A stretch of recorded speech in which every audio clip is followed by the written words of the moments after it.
आज हम एक ऐसे भावनात्मक संघर्ष की बात करने वाले हैं जो एक प्राचीन श्लोक में छुपा है। ये एक ऐसी दुविधा है जो समय से परे है और आज भी उतनी ही सच्ची लगती है जितनी हजारों साल पहले थी।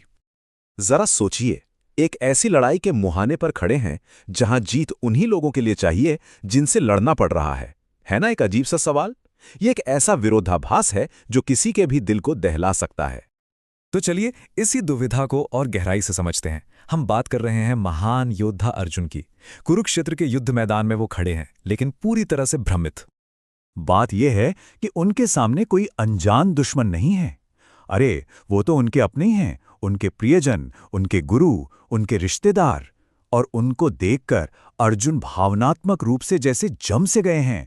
वो पूरी तरह से एक कंफ्यूज्ड इंसान बन गए हैं। अब देखिए, इस पूरी दुविधा को जो बात सच में हमारे सामने रखती है वो है खुद अर्जुन के शब्द। चलिए देखते हैं कि वो आखिर कहते क्या हैं जिससे उनकी पीड़ा इतनी साफ साफ झलकती है। तो ये है वो मूल श्लोक। इसकी ध्वनि में ही एक प्राचीन गंभीरता है, एक वजन है।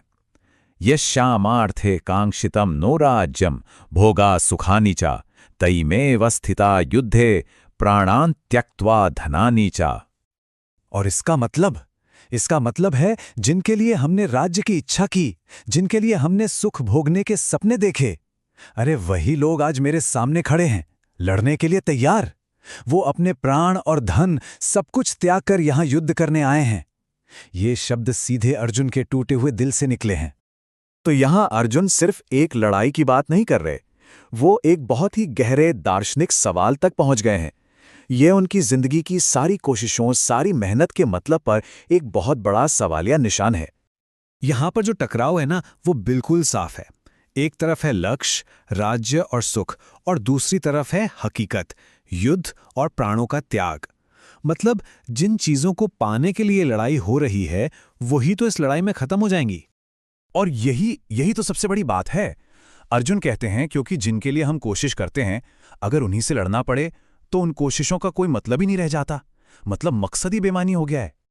तो ये तो हुई लॉजिक की बात, पर इस लड़ाई के दिल में जो भावनात्मक तबाही है ना, अब जरा उसको समझते हैं। और जानते हैं, अर्जुन की ये दुविधा उनकी कोई कमजोरी नहीं है, नहीं, बल्कि ये तो उनके प्रेम करने की गहरी क्षमता से पैदा हुई है। उनका दिल अभी भी प्यार और रिश्तों से बंधा हुआ है। अर्जुन के लिए ये कोई मामूली युद्ध नहीं है। ये सिर्फ जमीन का एक टुकड़ा जीतने की बात नहीं है। जैसा कि हम देख रहे हैं, यह युद्ध उनके लिए राज्य पाने का जरिया नहीं है। ये युद्ध तो उनकी भावनाओं का पतन है। क्या लाइन है ये!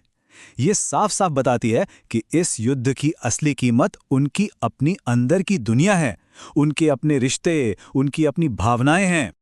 और बस यहीं पर अर्जुन की यह हजारों साल पुरानी समस्या हर इंसान का संघर्ष बन जाती है। एक ऐसा संघर्ष जिसका सामना हम सब अपनी जिंदगी में कभी न कभी किसी न किसी रूप में करते ही हैं। तो आखिर में ये हमें एक बहुत बड़े सवाल पर लाके छोड़ देता है। जब कर्तव्य और भावनाएं आमने सामने आ जाएं, तो रास्ता कैसे खोजा जाए? ये एक ऐसा सवाल है जिसका कोई आसान जवाब नहीं है, और शायद इसीलिए अर्जुन की ये दुविधा आज भी हमें इतनी अपनी सी लगती है।